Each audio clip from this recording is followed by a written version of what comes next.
जय हिंद दोस्तों, स्वागत है आप सभी का आपके अपनी डेली करंट अफेयर्स की क्लास में। मैं हूं आप सभी का राजा गुप्ता और दोस्तों आज मैं आपको 22 अप्रैल 2025 के इंपॉर्टेंट डेली करंट अफेयर्स यहां पे पढ़ाने आया हूं। और दोस्तों आज जो आप क्लास नंबर देख रहे हैं 1237 नंबर की क्लास देख रहे हैं। लगातार 1237 दिनों से मैं आपको डेली करंट अफेयर्स पढ़ा रहा हूं भारत के सभी एग्जाम्स के लिए। यहाँ पे आपको स्टैटिक जीके मिलेगा, हिंदी और इंग्लिश दोनों मीडियम में आपको क्लास मिलेगी और साथियों बहुत सारा इंपॉर्टेंट फैक्ट्स भी मिलेगा। तो चलिए स्टार्ट करते हैं आज के सेशन को। और आपके लिए मोटिवेशन थॉट है, संघर्ष आपको पिता से सीखना है, संस्कार आपको अपने माँ से, बाकी सब कुछ आपको दुनिया सिखा देगी। तो साथियों आप अपने पिता को देखिए, उनको आप आइडल मानिए। वो कितनी मेहनत करते हैं आपको शायद नहीं पता, कुछ लोगों को पता है। खेती किसानी करके आपको यहाँ तक लेकर के आए हैं।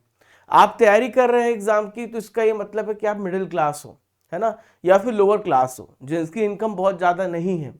और यहाँ पे तो हमारी जो फैमिली होती है ना, वो हर एक चीज़ के लिए संघर्ष करती है। तो अगर हमें उस लेवल से क्रॉस करना है उस लेवल को, तो हमें उतना एफर्ट्स मारना पड़ेगा, तब हमारी पीढ़ी बदलेगी और आने वाली पीढ़ी को चीज़ें आसान मिलेंगी। तो अपनी पीढ़ी को बदलने के लिए आपको आज मेहनत करनी पड़ेगी और तपस्या करना पड़ेगा, त्याग करना पड़ेगा। त्याग ही जीवन है, तपस्या ही जीवन है। बीच में बहुत सारे मोमेंट्स आएंगे जहां पर आप अपने लाइफ को एंजॉय करते रहेंगे। आइए देखते हैं आज का सबसे पहला इंपॉर्टेंट क्वेश्चन जो आप सभी की स्क्रीन पर दिख रहा है।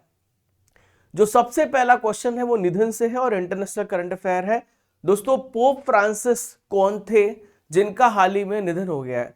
कल आपने इनका जो है न्यूज में सुना होगा खबर, और नहीं सुना तो मैं आपको बता देता हूं। ये थे ईसाइयों के धर्मगुरु, इनका नाम है पोप फ्रांसिस।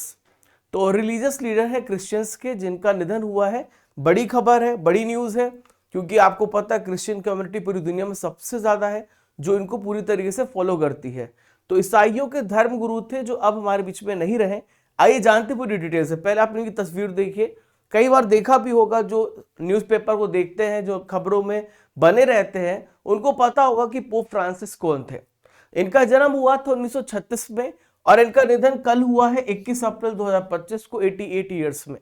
इनका जन्म हुआ है अर्जेंटीना में, जहां से मेसी बिलोंग करते हैं। ब्यूनस आयर्स अर्जेंटीना की कैपिटल है, ठीक है। तो साथियों इनको प्रॉब्लम थी कई दिनों से, बहुत सारी हेल्थ प्रॉब्लम होती है इस एज में। तो इनको किडनी में, फेफड़ों में इन्फेक्शन देखा गया था और उसकी वजह से मेनली इनकी डेथ हुई है। The death has been occurred due to severe infection in the lungs and kidney में यहाँ पे इन्फेक्शन था। और इनका वास्तविक नेम है जॉर्ज मारियो बेरगोलिया। तो जब इतने बड़े रिलीजियस पद पे कोई व्यक्ति होता है तो उसे पोप कहा जाता है क्रिश्चियन कम्युनिटी में। तो ईसाइयों के सबसे बड़े धर्मगुरु थे, सबसे बड़े पद पे थे, and he was the greatest religious leader of the Christians. Clear है। तो यहां पर हम बात करें तो जो पोप फ्रांसिस है, इनके पहले थे पोप फ्रांसिस और वो थे पोप बेनेडिक्ट 16वें थे। पोप बेनेडिक्ट 16वें थे पोप फ्रांसिस के पूर्व इनके पहले पोप बेनेडिक्ट 16वें थे, ठीक है। और यहाँ पे हम बात करें तो इतिहास के सबसे पहले लैटिन अमेरिकी पोप थे और पोप फ्रांसिस, जिनकी मृत्यु हुई पोप फ्रांसिस के पहले पोप बेनेडिक्ट 16वें थे। और ये जो आप देख सकते हैं ये लैटिन अमेरिका के सबसे पहले, लैटिन अमेरिका बोला जाता है साउथ अमेरिका, जो कॉन्टिनेंट के देश होते हैं उनको लैटिन अमेरिका बोला जाता है। अर्जेंटीना भी लैटिन अमेरिका में आता है। तो ये सबसे पहले लैटिन अमेरिकी पोप थे, ठीक है। क्वेश्चन नंबर 2 यहां पर देखते हैं आपके स्क्रीन पर। और कल ये नेशनल न्यूज भी है, आप इंटरनेशनल न्यूज दोनों कह सकते हैं। कल जेडी वेंस भारत आए हुए हैं और ये किस देश के वाइस प्रेसिडेंट है जो भारत की 4 दिनों की ऑफिशियल यात्रा पे आए हुए हैं? तो जेडी वेंस जो है अमेरिका के वाइस प्रेसिडेंट है। कहां के? अमेरिका के वाइस प्रेसिडेंट है जो भारत की 4 दिनों की यात्रा पर आए हुए हैं। न्यूज में पता चलता है कि जेडी वेंस की किसी देश के साथ बनती नहीं है। आपने यूक्रेन के मुद्दे में भी देखा होगा कि काफी सख्त रहते हैं और कई देश गए हैं तो जहां पर पता चला है कि इनकी डील ठीक तरीके से जमी नहीं है। अब देखना होगा कि भारत के साथ इनका कैसा रुख होता है, वो आपको पता चल जाएगा करंट अफेयर्स में, क्योंकि मैं आपको पूरी समरी पढ़ाता हूं, सब कुछ मैं आपको डिटेल से बताता हूं। तो आप यहाँ पे जेडी वेंस देख सकते हैं, अमेरिका के वाइस प्रेसिडेंट हैं जो भारत की 4 दिन की ऑफिशियल यात्रा पर है, ठीक है। तो जेडी वेंस यहाँ पे सबसे पहले ऑफिशियल भारत दौरे पर है। उपराष्ट्रपति बनने के बाद जेडी वेंस की ऑफिशियल मीटिंग है। और ये मीटिंग क्यों इंपॉर्टेंट हो जाती है, क्योंकि बहुत सारा मुद्दा चल रहा है टैरिफ को लेकर के और सुरक्षा को लेकर के। आपने कुछ दिनों पहले देखा था अमेरिका से बहुत सारे भारतीयों को भारत भेजा गया था, सबका पासपोर्ट लगभग कैंसिल हो रहा है। अगर आपको वहां की नागरिकता चाहिए तो आपको बहुत पैसे पे करने पड़ रहे हैं। तो ये सारे चैलेंजेस देखने को मिलते हैं दो देशों के बीच में। तो जेडी वेंस आप यहाँ पर देख सकते हैं, अक्षरधाम टेम्पल है, अक्षरधाम मंदिर। तो ये वहां का इन्होंने दौरा भी किया, दिल्ली में है। और यहाँ पे मैं गया हूँ, बहुत ही शानदार तरीके से बनाया गया, इसका आर्किटेक्चर बहुत ही शानदार है। अक्षरधाम टेम्पल कई जगहों पर है, तो दिल्ली में भी अक्षरधाम मंदिर है, इसका इन्होंने यहाँ पे दौरा किया। He has visited the Akshardham temple that is located इन दिल्ली। तो मोदी जी से इनकी मुलाकात होगी, बहुत सारे मुद्दों पे चर्चा होगी। यहाँ पर ट्रेड कैसा चलेगा दो देशों के बीच में, टैरिफ को लेकर के काफी ज्यादा आपको पता है न्यूज में है कि 26% टैक्स और टैरिफ लगाने वाले भी 3 महीने के लिए एक्सटेंड कर दिया है। अभी 10% ही लग रहा है। और क्षेत्रीय सुरक्षा कैसे, रीजनल यहाँ पर हमारी सुरक्षा होगी, आसपास के लोगों को, आसपास के देशों को कैसे हम प्रोटेक्ट करेंगे, और दो देशों के बीच में संबंध को बढ़ाने को लेकर के ऐसे बहुत सारे इश्यूज पे बातचीत होगी। अब बात कर लेते हैं दोस्तों यूनाइटेड स्टेट्स ऑफ अमेरिका। तो अब दुनिया मतलब जानती है कि दादा भी king United states of America है। तो आप यहाँ पे देख सकते हैं, और इसके ऊपर कनाडा है, इसके ठीक नीचे मैक्सिको है। न्यूज में था ही काफी, क्योंकि आपको पता है कि जैसे ही अमेरिकी राष्ट्रपति आते हैं और वो कहते हैं कि हम कनाडा को कैप्चर कर लेंगे, मैक्सिको को कैप्चर कर लेंगे। और यहाँ पे क्यूबा है, यहाँ पर आप देखिए अटलांटिक ओशन है, ये पैसिफिक ओशन है। तो अमेरिका जो है उसकी कैपिटल वॉशिंगटन डीसी है। डोनाल्ड ट्रंप यहाँ के वर्तमान में प्रेसिडेंट है, और करेंसी जो यूज होती है यूएस डॉलर, दुनिया की सबसे स्ट्रॉन्ग करेंसी है। जेडी वेंस यहाँ के वर्तमान में वाइस प्रेसिडेंट है। अब यहाँ पे अमेरिका से रिलेटेड कुछ इंपॉर्टेंट करंट अफेयर्स में रिवाइज करा देता हूँ जो मैंने आपको पढ़ाए हैं। तो दोस्तों यूएनएचआरसी से अमेरिका अभी रिसेंटली में अलग हो गया है, यूएनएचआरसी का ये मेंबर नहीं है।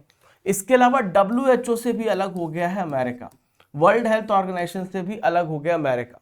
ठीक है, फिर है दोस्तों अमेरिका का जो नेशनल बर्ड है बाल्ड ईगल है, इसकी रिसेंट में घोषणा हुई है। ठीक है, आप यहाँ पर देख सकते हैं अमेरिका के राष्ट्रपति सिग्नेचर कर रहे हैं। मैक्सिको की खाड़ी का नाम चेंज करके अमेरिका की खाड़ी हुआ है, और नॉर्थ अमेरिका की जो सबसे ऊंची पर्वत है वो है डेनली है, इसका भी नाम चेंज करके माउंट मैकिनले कर दिया गया है। ठीक है, डोनाल्ड ट्रंप ने अमेरिका का खाड़ी दिवस मनाने की घोषणा करी है कि 9 फरवरी को हम हर साल यहाँ पे खाड़ी दिवस मनाएंगे, यानी कि गल्फ डे मनाएंगे 9 फरवरी को। ठीक है, क्वेश्चन नंबर 3 आइए देखते हैं, किस भारतीय महिला खिलाड़ी ने 2025 के पीएसए प्रोफेशनल स्क्वैश कंपटीशन होता है सीनियर वर्ल्ड स्क्वैश चैंपियनशिप में खेलने के लिए क्वालिफाई किया है? तो कौन सी ऐसी वुमेन है? देखिए स्क्वैश प्लेयर है, काफी ज्यादा न्यूज में रह रही हैं, मैं आपको लगभग हर करंट अफेयर्स में पढ़ा रहा हूं, एग्जाम में डेफिनेटली इससे क्वेश्चन आएगा। तो अनाहत सिंह और वीर चोटरानी, इन दोनों ने यहाँ पे क्वालिफाई किया है। अनाहत सिंह फीमेल है और वीर चोटरानी जो है मेल है, इन दोनों ने यहाँ पे क्वालिफाई किया है senior world squash championship competition के लिए। तो आप यहाँ पे अनाहत सिंह देख सकते हैं, और ये है वीर चोटरानी। नंबर 1 भारतीय स्क्वैश महिला प्लेयर है अनाहत सिंह, और वीर चोटरानी आप यहाँ पर देख सकते हैं, दोनों ने क्वालिफाई किया है स्क्वैश कंपटीशन के लिए, सीनियर कैटेगरी में दोनों ने क्वालिफाई किया है। ठीक है, तो अनाहत सिंह हम बात करें, भारत को रिप्रेजेंट करने वाली एकमात्र भारतीय महिला खिलाड़ी होंगी, जो आपको ध्यान में रखना है। और ये जो स्क्वैश चैंपियनशिप है होने जा रहा है अमेरिका में, अगले महीने से होने जा रहा है, 9 से लेकर 17 मई के बीच में ये कंपटीशन होगा। ठीक है, तो जब भी विनर बनेगी तो फिर मैं आपको करंट अफेयर्स बताऊंगा। अभी यहाँ पे बस याद रखिए, now she is the only woman that has been qualified for the senior world squash championship. Okay, हम बात कर लेते हैं पीएसए के बारे में। तो पीएसए का फुल फॉर्म होता है प्रोफेशनल स्क्वैश एसोसिएशन। तो महिलाओं और पुरुषों की एक स्क्वैश की हाईएस्ट गवर्निंग बॉडी है, जो स्क्वैश के टूर्नामेंट्स को ऑर्गेनाइज कराती है इंटरनेशनल लेवल पर। इसका हेडक्वार्टर आपको इंग्लैंड की लीड्स पे देखने को मिलेगा। भारत के सौरभ घोषाल वर्तमान में इसके मेंस प्रेसिडेंट हैं, और इंग्लैंड की सारा जेन पेरी वर्तमान में इसकी महिला अध्यक्ष है। ठीक है, क्वेश्चन नंबर 4 आइए देखते हैं, भारत चीता परियोजना के तहत बोत्सवाना से कितने चीते भारत यहां पे लाए जाएंगे? तो भारत चीता परियोजना के तहत बोत्सवाना से 8 चीते लाए जाएंगे।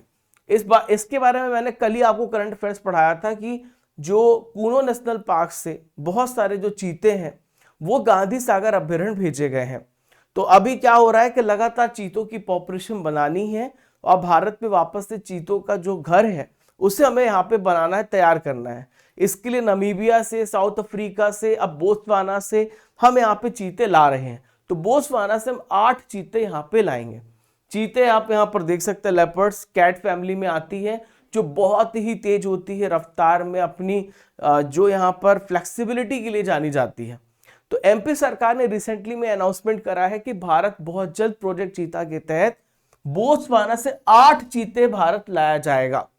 और मध्य प्रदेश के मंदसौर डिस्ट्रिक्ट में, नीमच डिस्ट्रिक्ट में है गांधी सागर वन्यजीव अभ्यारण्य, तो यहीं पे छोड़ा जाएगा। कल मैंने करंट अफेयर्स में बताया था कि 2 चीते ट्रांसफर किए गए हैं कूनो नेशनल पार्क से गांधी सागर वन्यजीव अभ्यारण्य में, कल ही मैंने आपको पढ़ाया है। ठीक है, तो आपको ध्यान रखना यहीं पे 8 चीते लाए जाएंगे। तो मध्य प्रदेश के जो सीएम है वो है मोहन यादव। तो 20 अप्रैल 2025 को कूनो नेशनल पार्क से 2 चीते गांधी सागर अभ्यारण्य में छोड़े हैं। ये कल मैंने आपको करंट अफेयर्स पढ़ाया था। ठीक है, तो मध्य प्रदेश सरकार ने गांधी सागर अभ्यारण्य में 8,900 स्क्वायर फीट का जो क्षेत्र डेवलप किया है ताकि बोत्सवाना से जो चीते हैं वो आए और यहाँ पे इनको रखा जा सके। बात यहाँ पे बोत्सवाना की आई, बोत्सवाना की लोकेशन देखते हैं। तो आप यहाँ पे बोत्सवाना देख रहे हो जो कि अफ्रीकन कंट्री है। इसके इस तरफ नमीबिया है, इधर देखिए जिम्बाब्वे है, इधर देखिए एस्वावाटिनी है और साउथ अफ्रीका है। तो इस प्रकार से ये घिरा हुआ है। ऊपर जाम्बिया, अंगोला, ये इसके पड़ोसी देश है। तो ये जो अफ्रीका कंट्री है, तो अफ्रीका देश महाद्वीप में आता है। तो ये एक प्रकार से लैंड लॉक्ड है, इसकी कोई भी बाउंड्री किसी भी जली सीमा के साथ नहीं लगती है। और ब्रिटेन का यहाँ पे कब्जा था। 1966 में इंडिपेंडेंट हुआ है। गैबरोन इसकी वर्तमान में इसकी कैपिटल है, ध्यान में रखिएगा।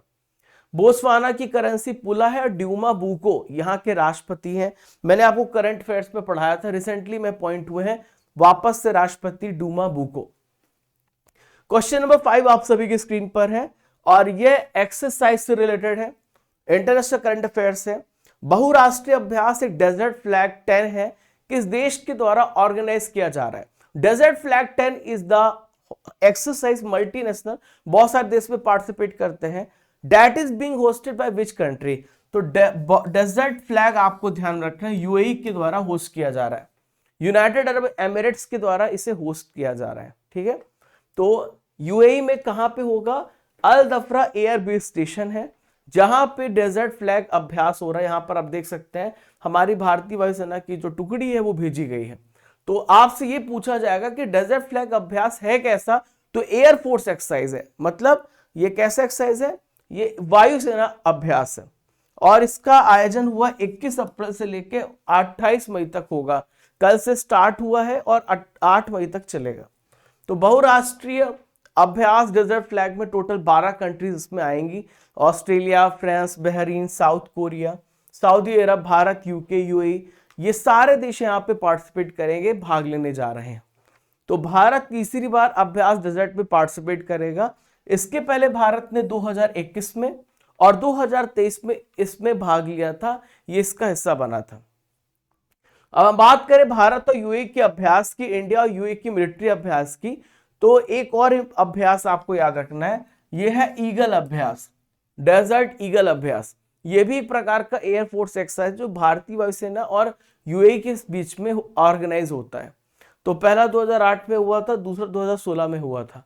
तो ये अभ्यास होता है, ध्यान में रखिएगा, डेजर्ट ईगल, भारत और यूएई के बीच में। ठीक है, एक और है गल्फ स्टार अभ्यास। तो भारतीय नौसेना और यूएई के बीच में होता है, एक प्रकार का नेवल एक्सरसाइज है।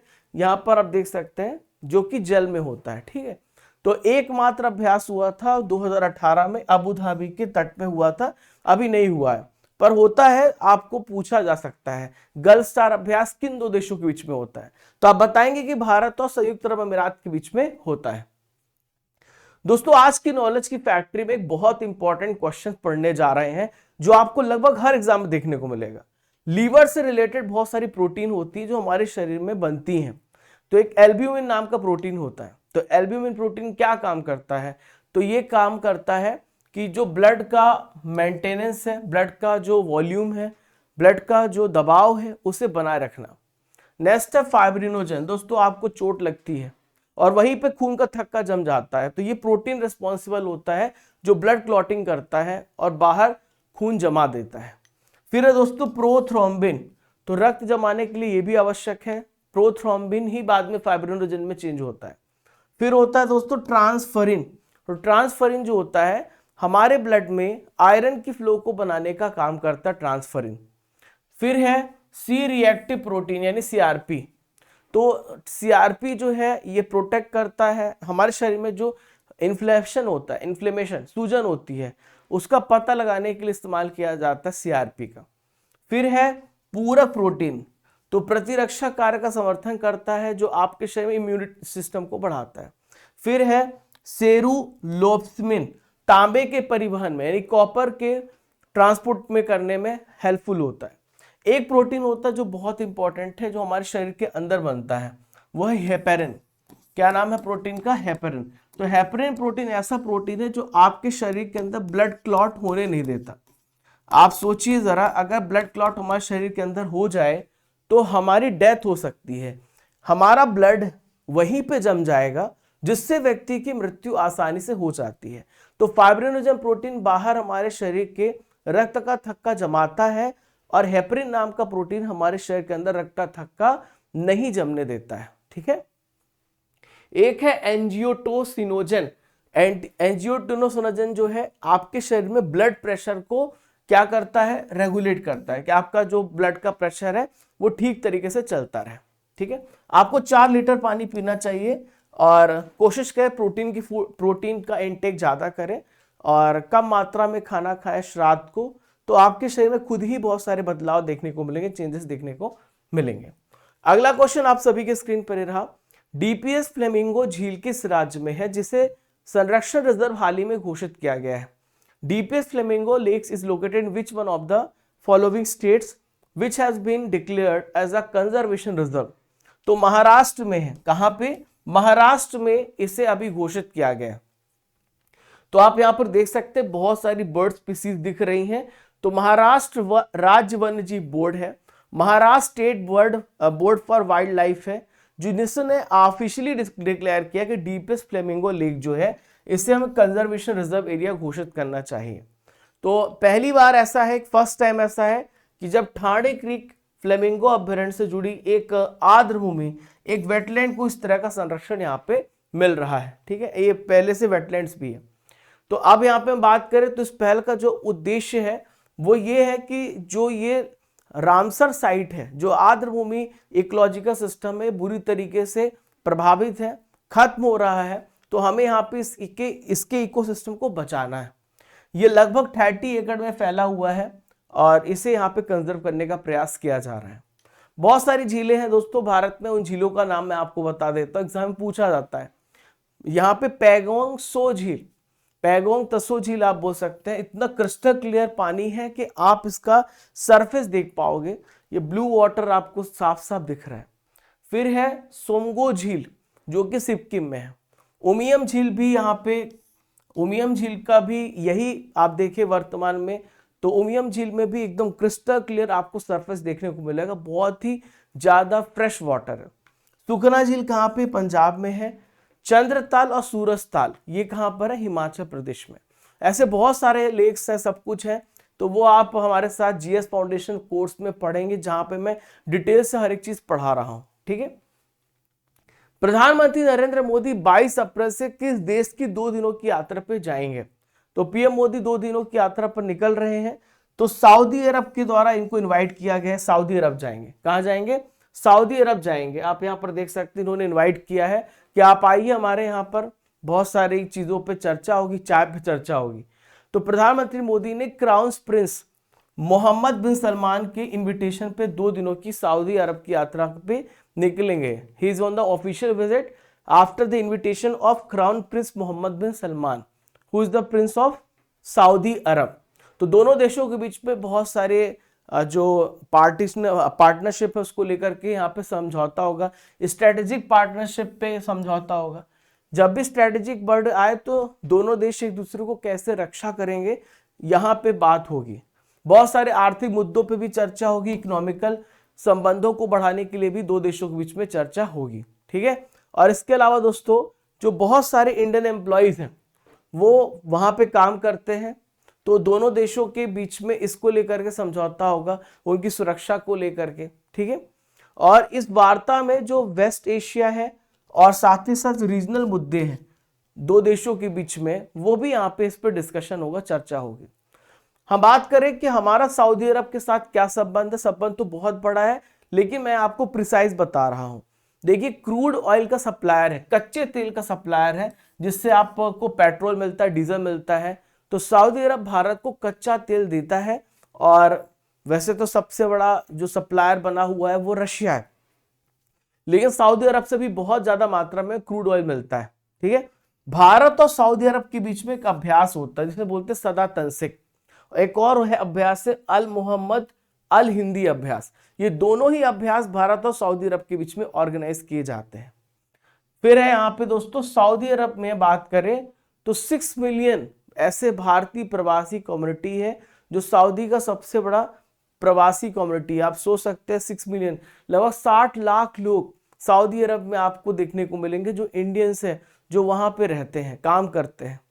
सऊदी अरब की लोकेशन को देखें तो ये गल्फ कंट्री में आता है, और सऊदी अरब ये आप देख सकते हैं, इसके जस्ट बगल में यूएई है, यूनाइटेड अरब एमिरेट्स है, ओमान है, यमन है, यहाँ पे आपको लाल सागर देखने को मिलेगा, और इधर है कतर, इधर है कुवैत, ये इराक लगा हुआ, इधर जॉर्डन है, इधर आपको ईरान देखने को मिलेगा, यहीं पे इजराइल है जो काफी ज्यादा विवादित रहता है, ये है इजिप्ट, ये है सूडान, ये है इरिट्रिया, और इसके ठीक नीचे अरब सागर जो है हमारे भारत देश से लगा हुआ है। तो यहां पर आपने इसकी लोकेशन देखी दोस्तों। इसकी कैपिटल रियाद है, सलमान बिन अब्दुल अजीज यहाँ के राजा हैं, क्राउन प्रिंस है मोहम्मद बिन सलमान, जिन्होंने नरेंद्र मोदी जी को इनवाइट किया है। यहाँ की करेंसी है सऊदी रियाल, ठीक है। चलिए क्वेश्चन नंबर 8 देखते हैं। ISSF विश्व कप 2025 में अर्जुन बाबूता ने कौन सा मेडल जीता है? तो अर्जुन बाबूता ने सिल्वर मेडल जीता। कौन सा मेडल जीता है? सिल्वर मेडल यहाँ पे हासिल किया है। शूटिंग कंपटीशन है जो कि अर्जुन बाबूता ने इसमें सिल्वर मेडल यहाँ पे जीता है। ये कंपटीशन पेरू की लीमा में हुआ है। तो पेरू कंट्री कहाँ पे आता है? ये आता है साउथ अमेरिका कॉन्टिनेंट में। वहां पे कंपटीशन हुआ, अर्जुन बाबूता ने भारत को सिल्वर मेडल दिलाया है। ये निशानेबाज है, आप देख सकते हैं, हट जाइए नहीं तो आपको निशाना लग जाएगा। तो 10 मीटर की एयर पिस्टल स्पर्धा में 2 स्वर्ण पदक यहाँ पे जीते हैं सुरुचि इंदर सिंह ने। कितने? 10 मीटर में 2 यहाँ पे गोल्ड मेडल जीता सुरुचि इंदर सिंह ने, ठीक है। और बात करें दोस्तों तो जो ये कंपटीशन है इसका दूसरा फेज हो रहा है पेरू की कैपिटल लीमा में। 2 बार होते हैं इसके कंपटीशन, 2 चरण में होते हैं। पहला चरण जो हुआ था अर्जेंटीना में हुआ था, उसकी कैपिटल ब्यूनस आयर्स है, और जो कि साउथ अमेरिका कॉन्टिनेंट में ही आता है। दूसरा पेरू में हो रहा है, ठीक है। अब बात कर लेते हैं दोस्तों ISSF की। तो ISS मतलब होता है, ISSF मतलब होता है इंटरनेशनल शूटिंग स्पोर्ट फेडरेशन। तो शूटिंग से रिलेटेड जितने भी इंटर से इवेंट्स होते हैं ये ऑर्गेनाइज कराता है। 1907 में इसकी स्थापना हुई है। म्यूनिक जर्मनी में इसका हेडक्वार्टर है। लुसियानो रॉसी वर्तमान में इसके प्रेसिडेंट। और दोस्तों 2024 में ISSF world cup final Bharat में हुआ था। 2025 में भारत मेजबानी कर रहा है जूनियर वर्ल्ड कप की। क्वेश्चन नंबर 9 ये रहा, पूरी तरीके से नवीकरणीय ऊर्जा से चलने वाला, रिन्यूएबल एनर्जी से चलने वाला दुनिया का पहला ऐसा कौन सा शहर बनेगा? तो अमरावती को प्रॉपरली डेवलप किया जा रहा है। अमरावती को इस लेवल पे लाया जा रहा है जहां पे आपको लगभग हर जगह सोलर पैनल्स देखने को मिलेंगे। जितनी भी रिन्यूएबल चीजें हैं वहां पे इस्तेमाल की जा रही हैं। तो इस वजह से अमरावती पहला ऐसा शहर बनेगा जो पूरी तरीके से रिन्यूएबल एनर्जी से ऑपरेटेड होगा। ये पहले से ही तय किया गया था कि अमरावती को हम इस लेवल पे डेवलप करेंगे। आंध्र प्रदेश की कैपिटल है अमरावती, और दुनिया का पहला ऐसा यहाँ पे दुनिया का पहला ऐसा शहर होगा जो कि पूरी तरीके से रिन्यूएबल एनर्जी से चलने वाला है, ठीक है। यहाँ पे देश लिखा है, दुनिया का पहला ऐसा देश बनेगा, यहाँ पे शहर होगा, ठीक है। ये पूरी तरीके से रिन्यूएबल एनर्जी से ये इंस्टॉल किया जाएगा, संचालित होगा। और पर्यावरण मित्र जनता की राजधानी के रूप में से डेवलप किया जा रहा है। एनवायरमेंट फ्रेंडली इसे डेवलप किया जा रहा है। ठीक है, इसमें दोस्तों जो सोलर और विंड और इसके अलावा जल स्रोतों से जो एनर्जी है, बिजली उत्पादन है, 27 मेगावाट यहाँ पे बिजली उत्पादन का टारगेट है। जितने भी यहाँ पे गवर्नमेंट ऑफिसेस है, डिपार्टमेंट है, वहां पे कम से कम 1/3 छतों पे 1/3 जहां जहां पॉसिबल है उन सभी सोलर वहां पे रूफ में सोलर्स लगाए जाएंगे और ये मैंडेटरी है।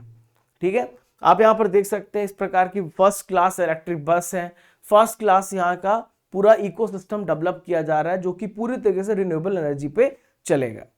क्वेश्चन नंबर 10 ये रहा, सिलक्यारा सुरंग किस राज्य में है जिसे बाबा बौखनाग सुरंग के नाम से जाना जाएगा? तो साथियों उत्तराखंड में काफी नाम में बदलाव होता जा रहा है। ये उत्तराखंड में है, पुष्कर सिंह धामी यहाँ के वर्तमान सीएम, तो ये सिलक्यारा सुरंग का नाम चेंज किया है, इसे बौखनाग सुरंग के नाम से जाना जाएगा। तो ये आप देख सकते हो उत्तराखंड के सीएम खड़े हुए हैं इसी सुरंग में, जो कि 4.53 किलोमीटर लंबी है और इसकी लगातार यहाँ पे माइनिंग की जा रही, खुदाई एक्सकवेशन किया जा रहा है। तो पुष्कर सिंह धामी ने कहा है कि इसका नाम जो है वहां के जो रीजनल लोकल डाइटी हैं, देवता हैं, बाबा बौखनाग, उनके नाम पे ये नाम रखा जाएगा क्योंकि लोगों की आस्था है। दोस्तों 12 नवंबर 2023 की घटना है, आपने नेशनल न्यूज में पढ़ा था कि ये जो सुरंग था ये गिर गया था, उसमें 41 जो काम करने वाले श्रमिक थे उसमें फंस गए थे, फिर उनको निकालने के लिए काम चल रहा था। तो इस सुरंग का निर्माण जो है उत्तराखंड के उत्तरकाशी जिला और यमुनोत्री शहर के बीच में दूरी को 26 किलोमीटर कम करेगा। ये उत्तरकाशी डिस्ट्रिक्ट यमुनोत्री शहर को आपस में कनेक्ट करने के लिए बनाया जा रहा है। क्वेश्चन नंबर 11 ये रहा, फ्रेंच लग्जरी ब्रांड है चैनल ने भारत से किसे अपना पहला ब्रांड एम्बेसडर अपॉइंट किया है? तो देखिए ये है अनन्या पांडे, चंकी पांडे की आप डॉटर है, न्यूज में काफी रहती हैं, आपने देखा होगा जो कपिल शर्मा शो है तो अपने टंग को यहाँ तक नाक में लेके जाती हैं, ऐसे बहुत सारे कारनामे हैं Ananya Pandey. She is extremely talented और बहुत स्ट्रगल करके आई हैं, ऐसा यहाँ पे न्यूज में पता चलता रहा है। तो अनन्या पांडे को इसका ब्रांड एम्बेसडर बनाया गया है। ठीक है, तो फ्रेंच लग्जरी ब्रांड है चैनल, तो इन्होंने यहाँ पे अनन्या पांडे को बनाया अपना पहला भारत का ब्रांड एम्बेसडर। इसके अलावा और भी बहुत सारे ब्रांड की ब्रांड एम्बेसडर हैं, जैसे कि यहाँ पे देखिए आप टाइमेक्स घड़ी वाला है, बीट्स, जिमी चू, लैक्मे, स्वारावस्की, ये सारी बड़ी बड़ी कंपनियां हैं, इंटरनेशनल ब्रांड है जिसको ये प्रमोट करती हैं। तो चैनल आप देखिए इस प्रकार से आप मॉल्स गए होंगे तो आपको मॉल्स में चैनल ब्रांड देखने को मिला होगा। फ्रांस का एक लग्जरी ब्रांड है, 1910 में कोको चैनल ने इसको यहाँ पे बनाया और पूरी दुनिया में फेमस है। बेसिकली जितने भी महिलाएं हैं जो फैशन एक्सेसरीज का इस्तेमाल करती हैं, परफ्यूम का यूज करती हैं, तो चैनल ये सारी चीजें प्रोडक्ट बनाता है, बेचता है। तो अभी यहाँ पे बात करें तो सारे ब्रांड एम्बेसडर्स भी हम यहाँ पे पढ़ लेते हैं। फेडरल बैंक के ब्रांड एम्बेसडर कौन है? विद्या बालन है। कौन है? विद्या बालन को फेडरल बैंक का ब्रांड एम्बेसडर बनाया गया है। स्केचर्स का ब्रांड एम्बेसडर किसे बनाया गया है? जसप्रीत बुमराह को। जसप्रीत बुमराह जो है ये कौन है? ब्रांड एम्बेसडर किसके? स्केचर्स के ब्रांड एम्बेसडर। ठीक है, हम बात करें टाटा मोटर्स के ब्रांड एम्बेसडर। टाटा मोटर्स के ब्रांड एम्बेसडर कौन है? नीरज चोपड़ा है। कौन है? नीरज चोपड़ा। टाटा मोटर्स के ब्रांड एम्बेसडर इनको बनाया गया है। क्लियर है? हम बात करें यहाँ पे खो खो 2025 का ब्रांड एम्बेसडर कौन है? सलमान खान है। कौन है? सलमान खान खो खो के ब्रांड एम्बेसडर। और दुबई स्पोर्ट्स काउंसिल के ब्रांड एम्बेसडर यहाँ पे हरभजन सिंह को बनाया गया है। हरभजन सिंह को बनाया गया है और सानिया मिर्जा को बनाया गया है। सानिया मिर्जा को बनाया गया है। क्लियर है? चलिए आज का आखिरी इंपॉर्टेंट क्वेश्चन जो आप सभी की स्क्रीन पर दिख रहा है, जो कि डे से रिलेटेड है। भारत में सिविल सेवा दिवस कब मनाया जाता है? कल हमने 22 अप्रैल को पढ़ा था वर्ल्ड अर्थ डे और आज हम यहाँ पे पढ़ रहे हैं सिविल सर्विसेज डे। तो यहाँ पे आपको ध्यान में रखना है सिविल सर्विस डे मनाया जाता है 21 अप्रैल को सेलिब्रेट किया जाता है। हर साल ये दिवस मनाया जाता है। तो 22 अप्रैल को आप क्या मनाते हैं? वर्ल्ड अर्थ डे, विश्व पृथ्वी दिवस, वर्ल्ड अर्थ डे आप मनाते हैं। और 23 अप्रैल को no copyright day, no copyright day, जो किताबों की किताबें यहाँ पे कॉपी करके बेच दी जाती हैं, तो कॉपीराइट नो कॉपीराइट डे मनाया जाता है। ठीक है, 24 अप्रैल को पंचायती राज दिवस मनाया जाता है। पंचायती राज दिवस मनाया जाता है 24 अप्रैल को। तो भारत में 21 अप्रैल को सिविल सेवा के रूप में मनाया जाता है। जो भी पब्लिक सर्विसेज है, जिसमें आईएएस ऑफिसर आते हैं, बी ग्रेड के जो ऑफिसर्स होते हैं, जितने भी सिविल सेवक हैं, तो यहाँ पे वो अपनी एक्सीलेंस सर्विसेज दें और हमेशा एक डिटर्मिनेशन के साथ काम करें, कमिटमेंट के साथ काम करें। तो ये दिन याद दिलाता है कि आप सिविल सर्विसेज में क्यों हैं। दोस्तों बात यहाँ पे करते हैं कि 21 अप्रैल को ही मनाना क्यों स्टार्ट किया गया। भारत के आप यहाँ पर देख सकते हैं सरदार वल्लभ भाई पटेल भारत के बिस्मार्क कहे जाते हैं, जिन्होंने देसी रियासतों का एकीकरण किया था। तो जब इन्होंने पहले बैच को, जो कि एडमिनिस्ट्रेटिव सेवाओं के जो वहाँ पे प्रोविजनल जो तैयारी मतलब यहाँ पे कंपटीशन में निकल करके जब उनकी ट्रेनिंग होती है ऑफिसर्स की, तो यहाँ पे वहाँ पे इनको संबोधन कर रहे थे। तो सिविल सेवकों को इन्होंने भारत का स्टील फ्रेम कहा था और उसी समय कहा था। 21 अप्रैल को मीटिंग हुई थी, 21 अप्रैल को ही ये सारा अनाउंसमेंट हुआ था, इसलिए 21 अप्रैल को as a civil service day मनाते हैं। ठीक है। तो 25 अप्रैल को वर्ल्ड मलेरिया डे मनाया जाता है। वर्ल्ड पेंगुइन डे 25 अप्रैल को मनाया जाता है और इंटरसेट डांस डे 29 अप्रैल को मनाया जाता है। दोस्तों आज हम ट्रिपल आर में आपको पढ़ाने जा रहे हैं मार्च महीने के इंपॉर्टेंट करंट अफेयर्स। तो मार्च महीने के इंपॉर्टेंट करंट अफेयर्स को यहाँ पे देखते हैं। हाल ही में क्वाड कार्यशाला का आयोजन कहां पर किया गया? तो क्वाड कार्यशाला आयोजन न्यू दिल्ली में हुआ है। क्वाड की मीटिंग भारत में हो रही है। क्वाड की मीटिंग कहां होगी इस साल? भारत में होगी, आपको ध्यान में रखना है। 12वां विशेष ओलंपिक, जो कि जिसे हम स्पेशल ओलंपिक्स बोलते हैं, तो विश्व शीतकालीन खेल 2025 किस देश में ऑर्गेनाइज किया जाएगा? इटली में होगा। कहां पे होगा ये कॉम्पिटिशन? इटली में होगा। त्रिनिदाद और टोबैगो के नए प्राइम मिनिस्टर कौन बनेंगे? तो त्रिनिदाद और टोबैगो के प्राइम मिनिस्टर स्टुअर्ट यंग बनेंगे। केंद्रीय गृह मंत्री अमित शाह ने लचित बारफुकन पुलिस अकादमी का उद्घाटन किस स्टेट में किया है? तो असम स्टेट में किया है। कहां पे? असम स्टेट में। एंड्री होनातोव किस देश के नए चीफ ऑफ जनरल स्टाफ बने हैं? तो यूक्रेन के नए chief of general staff Andriy Hnatov को बनाया गया है। दोस्तों कल था 21 अप्रैल और 21 अप्रैल से रिलेटेड जो भी करंट अफेयर्स कल मैंने आपको पढ़ाए उन सबका रिवीजन करेंगे। केंद्रीय वित्त मंत्रालय के अगले राज्य सचिव किसे अपॉइंट किया गया? अरविंद श्रीवास्तव को यहाँ पे अपॉइंट किया गया है। संसद खेल महाकुंभ का आयोजन कहाँ पे हुआ है? यूपी की कैपिटल लखनऊ में ये ऑर्गेनाइज किया जा रहा है। भारतीय कृषि अनुसंधान परिषद के महानिदेशक कौन बने हैं? मंगीलाल जाट बने हैं। केंद्रीय कृषि अनुसंधान परिषद का हेडक्वार्टर कहां पे? दिल्ली में है। कहां पे? न्यू दिल्ली में इसका हेडक्वार्टर देखने को मिलेगा। एशियाई अंडर एथलेटिक चैंपियनशिप में भारत ने कितने मेडल जीते हैं? तो 11 मेडल जीते हैं। यहाँ पे गलत है, 11 मेडल जीते। कितने मेडल जीते? 11 मेडल जीते। किस अभयारण्य में कूनो नेशनल पार्क से 2 चीते ट्रांसफर किए गए हैं? तो गांधी सागर अभयारण्य में, जो कि मंदसौर और नीमच में है। अमेरिका के किस शहर के द्वारा डॉक्टर बाबा साहब अम्बेडकर दिवस की घोषणा करी है? न्यूयॉर्क सिटी ने घोषणा करी। 14 अप्रैल को ये भी बाबा साहब अम्बेडकर का जयंती मनाएंगे। नेक्स्ट है, भारत ने किस देश के साथ पहली रक्षा समझौता किया है? तो भारत ने स्लोवाकिया के साथ डिफेंस पैक्ट साइन किया है। विजिंजम अंतरराष्ट्रीय बंदरगाह किस स्टेट में बनकर तैयार हो गया है? इसका उद्घाटन 2 मई 2025 को पीएम मोदी करेंगे। तो ये विजिंजम बंदरगाह ये केरल में है। केंद्र सरकार के अनुसार कितने रुपए से अधिक की यूपीआई लेन देन पे कोई जीएसटी नहीं लगेगा? तो 2000 रुपए से अधिक पे जीएसटी नहीं लगेगा। ऐसी फर्जी खबर फैला दी थी कि 2000 रुपए से अगर आप ट्रांजैक्शन ज्यादा करते हो तो आपको जीएसटी देना पड़ेगा।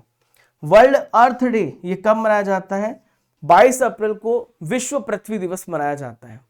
मई 2025 में इंटरसेप्टर स्पेस स्टेशन में जाने वाले सबसे पहले भारतीय कौन होंगे? शुभांशु शुक्ला होंगे। ठीक है। संस्कृति का 5वां अध्याय एक नाम की बुक है, इसका विमोचन किया गया है। किसके भाषणों का संकलन है? तो पीएम मोदी की जितनी भी स्पीच है उन सबका यहाँ पे कंपाइलेशन किया गया है। दोस्तों आज के लेसन जीके में प्रीवियस क्वेश्चन को डिस्कस करेंगे, जो प्रश्न एग्जाम में आ चुके हैं और आने वाले भी हैं। कौन सा बंदरगाह है जिसे गुजरात राज्य ने स्वतंत्रता के बाद डेवलप किया है? तो ये है कांडला। 2018 एसएससी जेईई सिविल में प्रश्न पूछा गया। भारत का सबसे दक्षिणतम बंदरगाह, सदर्न मोस्ट बंदरगाह कहां पे है? तो तमिलनाडु में है। इसका नाम तुतीकोरिन है। क्या नाम इसका? तुतीकोरिन है। ब्रिटिश ईस्ट इंडिया कंपनी के द्वारा निर्मित भारत का सबसे पहला पुराना संचालित बंदरगाह ऑपरेटिंग पोर्ट का नाम बताइए। तो ये है कोलकाता पोर्ट। ठीक है, कोलकाता पोर्ट सबसे पुराना ऑपरेटिंग पोर्ट है, आपको ध्यान में रखना है। आज का क्वेश्चन है, प्रधानमंत्री नरेंद्र मोदी जो है 22 अप्रैल से किस देश की यात्रा पर हैं 2 दिनों के लिए? आपको इसका आंसर कमेंट बॉक्स पे बताना है। तो साथियों लगातार पढ़ते रहें, एप्लीकेशन डाउनलोड कर लीजिएगा, जहां पर आपको एप्लीकेशन आप सभी डाउनलोड कर लीजिएगा। यहां पर आपको क्या क्या मिलेगा? तो इंपॉर्टेंट कोर्स है, अर्जुन जीएस फाउंडेशन बैच का कोर्स है। आप यहां पर देखें, अर्जुन जीएस फाउंडेशन बैच है, तो आप सभी जाइए एनरोल कीजिए। बहुत ही बेहतरीन मौका है, नए बच्चों के लिए जानकारी दे रहा हूं। आप 1199 रुपए में पढ़ते हैं, लेकिन दोस्तों ऑफर चल रहा है जिसमें 300 रुपए का आपको ऑफ मिलेगा 2 साल की वैलिडिटी के लिए। State PCS, SSC, railway, defence की जो बच्चे तैयारी कर रहे हैं वहां पे जीएस पूछी जाती है। तो 11 विषय मैं आपको यहाँ पे पढ़ा रहा हूँ, और 899 पे 100 स्टूडेंट्स के लिए बनाया गया है। 8962056009 पे आप जो है आप कांटेक्ट कर सकते हैं किसी भी प्रकार की सहायता के लिए। आप यहाँ पे रेगुलर आपको कोर्स मिलेगा, क्लासेस मिलेंगी, पीडीएफ नोट्स मिलेगा, रिकॉर्डेड वीडियो मिलेगा, टॉपिक वाइज टेस्ट मिलेगा, बाइलिंगुअल क्लास मिलेगी। ये सारा कुछ आपको बेनिफिट मिल रहा है। एप्लीकेशन आप सभी डाउनलोड करिएगा, कोर्सेस एंड पीडीएफ में जाइएगा, और यहाँ पे अर्जुन जीएस फाउंडेशन बैच को क्लिक करिएगा।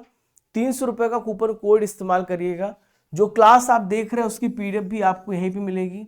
ई books, test series, paid courses, ये सब कुछ आपको एक ही प्लेटफॉर्म पे मिल जाता है। ठीक है, और भी महत्वपूर्ण जानकारी मैं आपको दे देता हूं जो आपके लिए इंपॉर्टेंट है। वो है आपकी दोस्तों 1 ईयर की मंथली करंट अफेयर्स 2024 की 2025 की 12 महीने की आपको यहाँ पे मिल जाती है। 1000 topic wise static PDF, 1000 current affairs PDF, test series, e books में सब कुछ आपको मिलता है। आप यहाँ पे करंट अफेयर्स का पैकेज देख सकते हैं 12 महीने का 2024 का 2025 का, और मंथली करंट अफेयर्स 12 महीने की PDF Raja Gupta current affair Telegram channel को ज्वाइन कर लेना। और यहाँ पे आप जो है मार्च महीने की ई बुक को भी डाउनलोड कर सकते हैं। स्टैटिक जीके की बुक है जिसमें 5000 प्लस एमसीक्यू आपको देखने को मिलेंगे 65 चैप्टर के साथ।